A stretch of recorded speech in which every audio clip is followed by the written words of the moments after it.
E aí, pessoal, aqui é Marcos Botelho, eu pastoreio uma igreja em São Paulo e a gente está aqui estudando o livro de Atos dos Apóstolos ou Atos do Espírito. Hoje a gente vai estudar o capítulo 9 e se você chegou agora, toda semana a gente estuda e tem um vídeo de cada capítulo de Atos até acabar o livro. Antes da gente entrar, eu gostaria de convidar você a ajudar esse canal a chegar em mais lugares com estudos bíblicos. Com isso, assina o canal, aperta o sininho, compartilha e assim a gente vai crescer. Vamos entrar no capítulo 9 de Atos? O capítulo 9 de Atos se divide em duas partes. A primeira parte é a conversão de Paulo e a segunda parte é Pedro e o ministério dele saindo de Jerusalém. O capítulo começa mostrando Paulo pedindo uma carta ao sumo sacerdote para ter autorização em Damasco para ir até a sinagoga, chamar pessoas a perseguir os cristãos, entrar na casa e arrastar para serem presos em Jerusalém. Porque eles tinham reparado que a perseguição que tinha acontecido em Jerusalém tinha sido um tiro no pé, porque os cristãos, os seguidores de Jesus, os do caminho, estavam crescendo em grande quantidade fora de Jerusalém, ao redor de Jerusalém. Então ele começou a não só perseguir em Jerusalém, mas Saulo queria perseguir fora de Jerusalém. Ele ganha essa carta, essa autorização do Sinédrio, e ele vai em direção a Damasco para pegar e perseguir os cristãos. Só que ele não sabia que no meio do caminho Jesus ia encontrar com ele. E Jesus aparece com ele com uma luz muito forte. Ele cai no chão e aí ele pergunta, quem é você? O que está fazendo? E Jesus fala, Saulo, Saulo, por que me persegue? Os que estavam com Saulo não tinham visto a luz, só ouvia a voz. Saulo pergunta, quem é você? E Jesus fala, eu sou Cristo, que você está me perseguindo. Eu queria dar uma pausa aqui. Olha que interessante. Mesmo Paulo estando perseguindo os cristãos, para Cristo ele estava perseguindo a ele mesmo. Olha que lindo isso. Toda vez que alguém persegue um cristão ou alguém que está levando a palavra de Deus, está perseguindo o próprio Deus e Jesus fala, você está me perseguindo, Paulo. Logo depois, Saulo fica cego e não tinha nenhuma expectativa de enxergar. Saulo tinha visto Estevão curar cegos. Foi a única vez que ele viu cegos voltarem a ver, com o poder do Espírito Santo. Ele sabia que só existia esse caminho se ele quisesse ver de novo. Ele entra em Damasco e ele fica 3 dias de jejum, sem comer e sem beber, esperando o que Deus ia fazer com ele. E Jesus bota um sonho nele, uma visão, e ele vê um cara chamado Ananias vindo e trazer de novo a visão para ele. E aí o texto vai lá para a casa de Ananias, que está tranquilão, e aí Deus aparece para ele e fala, Ananias, eu tenho uma tarefa para você. E Ananias fala, pode falar, Senhor, que eu vou fazer. E ele fala, tem um cara chamado Saulo, que está em algumas quadras abaixo, você vai ter que ir lá, impor as mãos sobre ele, pôr o Espírito Santo, o poder do Espírito, para que ele seja curado, e ele vai se tornar um dos nossos discípulos.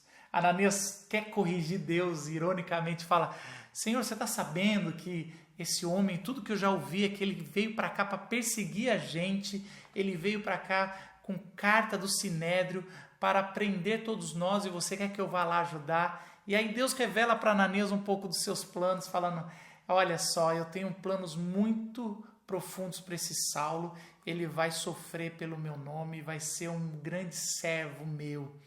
Ananias vai lá, ora por Paulo e Paulo é curado na mesma hora que recebe o Espírito Santo. Logo depois ele é batizado e já começa o ministério.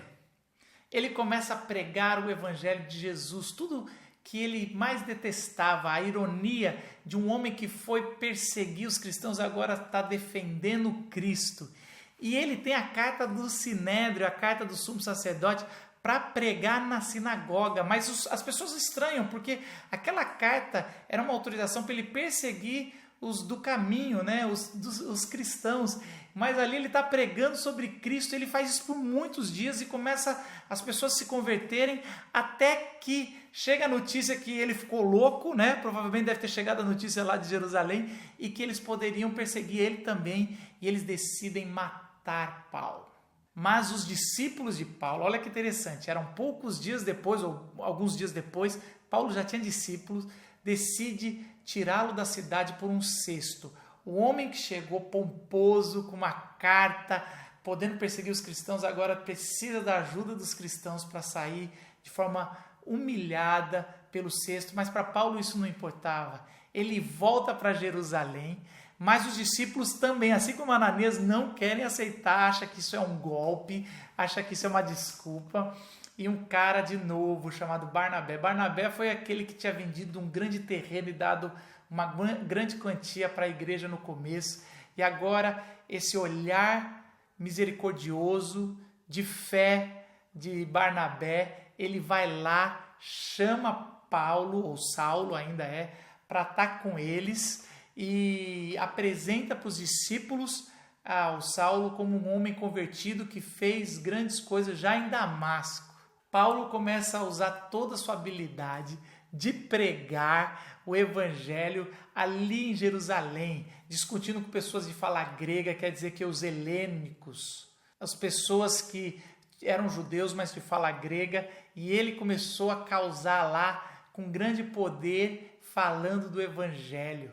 Vamos lembrar aqui que Paulo não foi chamado por Deus pela sua eloquência, porque era bom, e ele era bom no estudo, ele era bom no silogismo, ele era muito bom, tanto que ele vai escrever metade do Novo Testamento, mas ele não foi chamado por essa habilidade, ele foi chamado porque ele ia sofrer em nome do Cristo. Tudo que ele fez os outros sofrerem, ele ia sofrer. Lembra que um capítulo anterior, habilidade não quer dizer nada. Simão, o mago, não quis dizer nada, ele foi perdido e o etíope eunuco foi resgatado. E a mesma coisa que aquilo é uma introdução para mostrar que Paulo foi chamado pela misericórdia de Deus.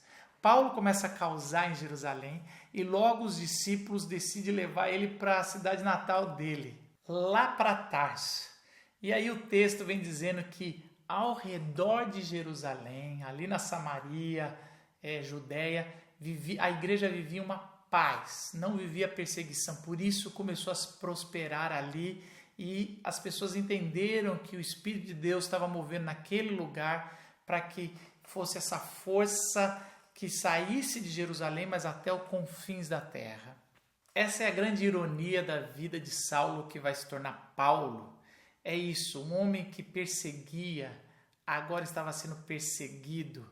Um homem que tinha toda a sua autoridade nas cartas do sumo sacerdote, agora a sua autoridade é o nome de Cristo. Um homem que ia prender os cristãos, agora estava correndo o risco de ser preso e morto pelo nome de Cristo. Que isso seja uma inspiração para nós. A segunda parte do capítulo vai focar na vida e no ministério de Pedro. E é muito importante você ver os locais onde Pedro está indo, muito longe de Jerusalém.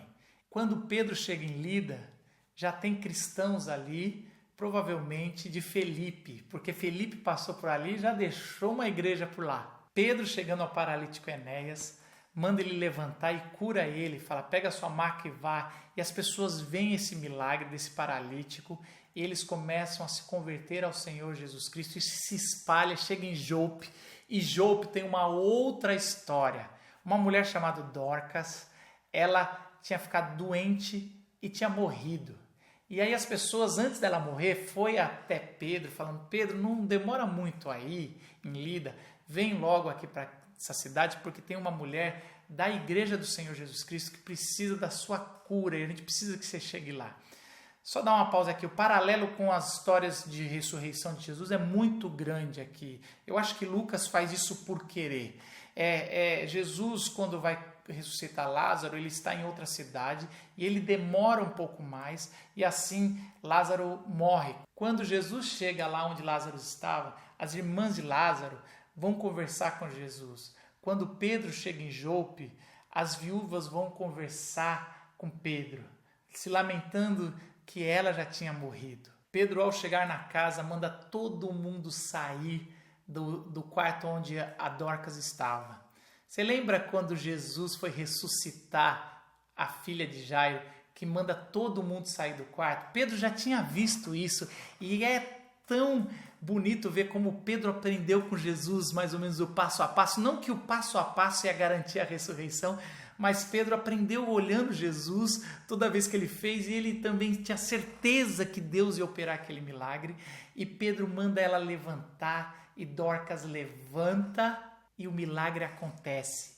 A ressurreição veio. A ressurreição é um símbolo de que o Cristo já chegou, o reino de Deus já chegou, está estabelecendo uma nova ordem, a morte já não manda mais. Toda vez que tem uma ressurreição na Bíblia, é esse o sinal para os que conhecem a palavra que o reino de Deus chegou. Os judeus já esperavam esse reino pelo Messias, aonde a ressurreição ia vir, e claramente Lucas está mostrando que o reino de Deus chegou, está se espalhando não só em Jerusalém, agora ao redor de Jerusalém, cada vez mais longe, até chegar aos confins da terra. Pedro segura na mão de Dorcas. Isso é um sinal muito interessante, porque um judeu nunca tocaria em alguém, em um cadáver, ou alguém que acabou de estar morto.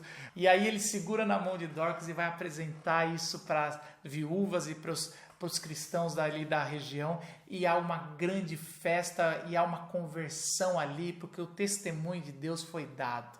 Pedro fica em Jope com um curtidor de couro. Outro sinal, uma pessoa que curte a couro quer dizer que ele tocava várias vezes animais mortos. Um judeu nunca se relacionaria com alguém assim. Mas Pedro já passou disso. Ele sabe que o reino de Deus não tem mais a lei cerimonial judaica e vai muito além.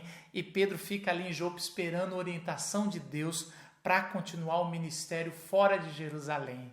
Esse é o reino de Deus, sinalizando e mostrando que há esperança para todos. Há esperança para o paralítico, há esperança para aqueles que estão enfermos, há esperança até para a escória da sociedade, os prisioneiros, as pessoas que perseguem o evangelho, as pessoas que fizeram uma maldade. Há esperança, todos podem se converter se Jesus se revelar. Essa é a mensagem que mais fica forte. Não há nada mais poderoso do que a presença do Cristo. E quando Cristo aparece, não existe pecado que possa resistir. Irresistível graça. Essa é a esperança que lemos em Atos, e essa é a esperança do Espírito Santo em mim e em você. Deus te abençoe.